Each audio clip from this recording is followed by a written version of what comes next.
Luas wilayah negara Aceh sebelum Perang Aceh dalam Hikayat Malem Dagang yang menceritakan kisah Perang Aceh dan Portugis pada 1626. Dijelaskan, batas negara Aceh meliputi setengah dari Pulau Sumatera, sebelah timur batasnya sampai Sungai Kampar, sebelah selatan batasnya sampai ke Bengkulu.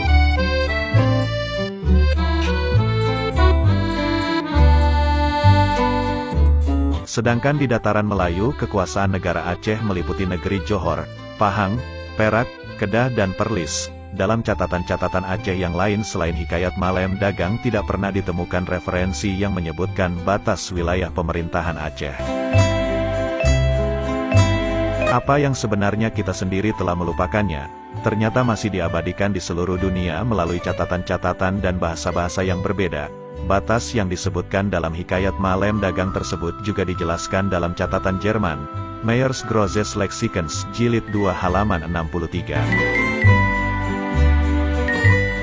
Yang artinya, pada awal abad ke-17, ketika negara Aceh pada abad ke-16 mencapai masa kejayaannya, yang luas kekuasaannya meliputi pantai barat Pulau Sumatera sampai ke Bengkulu dan di bagian timur Sumatera, sampai ke Kampar dan satu bagian wilayah yang mendekati wilayah pertahanan Aceh serta kekuasaan Aceh yang meliputi Semenanjung Malaka.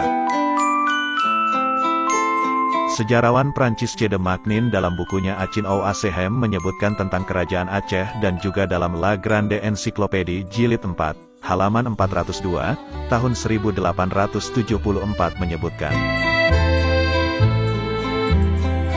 Pada tahun 1582 bangsa Aceh sudah memperluas daerah kekuasaannya di Pulau Sunda dan di salah satu bagian Semenanjung Malaka, dan juga kerajaan Aceh sudah membangun hubungan diplomasi dengan negara-negara di sekeliling Lautan Hindia dari kerajaan Jepang sampai ke negara-negara Arab.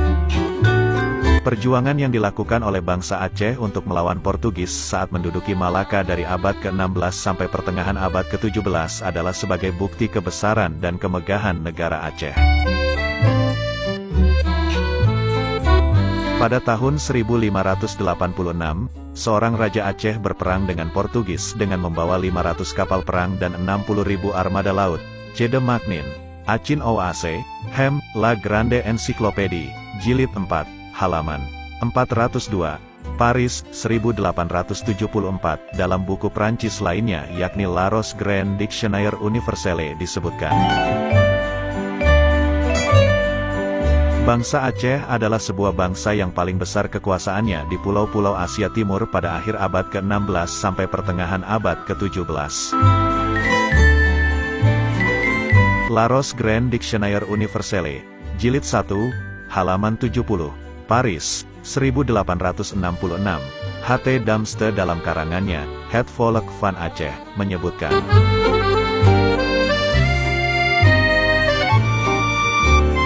Pada awal abad ke-17, wilayah kerajaan Aceh di Sumatera hingga ke Palembang dan Bengkulu, dan di Semenanjung Tanah Malaka wilayahnya sampai ke Kedah, Perak dan Pahang. H.T. Damste, Het Volk van Aceh, De Volken van Nederlands Indie, disusun oleh Prof. J.C. van Erd, Jilid 1, halaman 39.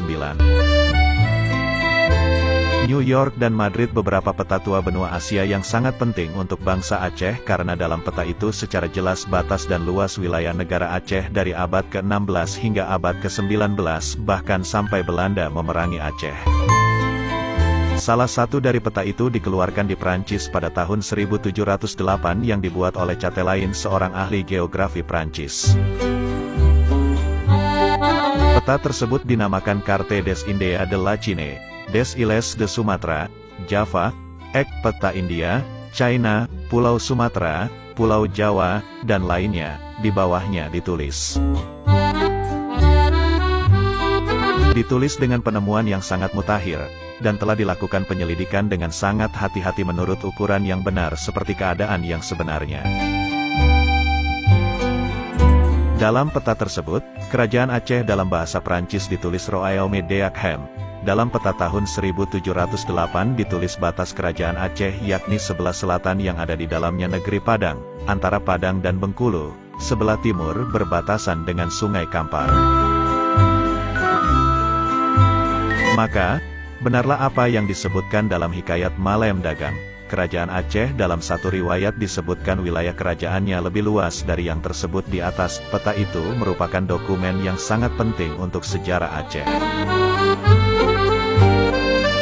Pulau Sumatera adalah sebuah pulau yang sangat luas di Asia. Pulau Jawa, yang sangat jauh ke selatan hampir semua terdapat jajahan Belanda. Di Betawi, inilah tempat pusat pemerintahan kolonial Belanda tahun 1708.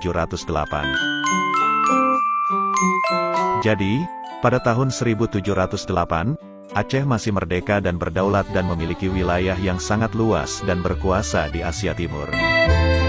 Sementara itu, Pulau Jawa sudah dijajah oleh Belanda dan dijadikan babu oleh Belanda, di negeri sendiri dan sekarang, pemerintah Indonesia menjadikan Aceh babunya, dan ajang pembunuhan setelah Aceh membantu memerdekakan Indonesia. Inilah kepahitan yang tidak pernah ada dalam sejarah dan dialami oleh bangsa lain. Lebih dari 100 tahun sesudah itu, yakni tahun 1811, Pulau Jawa direbut oleh kerajaan Inggris dari Belanda dan Pulau Jawa ditukar menjadi jajahan kolonial Inggris dengan pusat pemerintahannya di India. Pada tahun 1816, Pulau Jawa ditukarkan dan dikembalikan kepada Belanda. Begitulah, Pulau Jawa sudah ratusan tahun menjadi budak bangsa lain, dan Pulau Jawa berpindah jajahan dari satu jajahan kepada jajahan lain. Sedangkan bangsa Aceh sudah menjadi bangsa yang merdeka dan diakui oleh dunia. Dengan ditemukan peta-peta itu, jelaslah bukti kebesaran dan kemegahan negara Aceh pada masa lalu. Peta-peta itu merupakan bukti nyata tentang kemasyhuran Aceh yang disebutkan dalam berbagai bahasa dan menjadi sejarah dunia.